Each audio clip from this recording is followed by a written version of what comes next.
Ayun na nga, kadugtong lang ito. Paalala lang pala doon sa mga lumalaklak ng mga ng mga glutathione, collagen, kung ano pang mga supplement ang iniinom nyo bago kayo uminom niyan.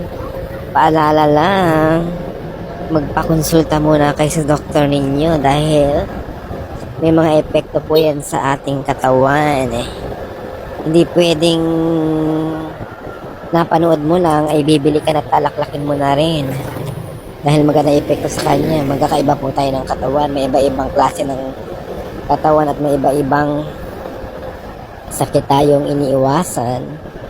Kaya bago ka lumaklak ng kung ano mang supplement sa iyong katawan, magpakonsulta ka muna sa doktor para alam mo kung ito ba ay makakabuti sa iyo o makakasama sa iyo, para at least maiwasan mo yung mas matinding epekto sa katawan mo.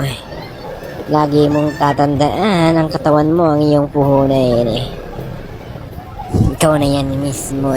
Kaya lagi mong iingatan. At lahat ng nilalaklak natin, syempre may epekto yan ng maganda at hindi maganda. Kaya dapat mong ingatan yan. Lalo na ang mga iniinom. Dun sa balat medyo mabilis-bilis pa. Makita mo agad, magre-react agad. Ay sa katawan medyo matagal.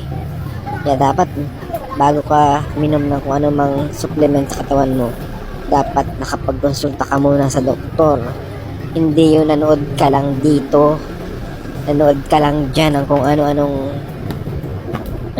mga vlog. Yun na, ginaya mo na. Nako, huwag ganun. Baka mag-manifest sa katawan mo ng hindi maganda at meron ng masamang epekto. Yun lang, let's go!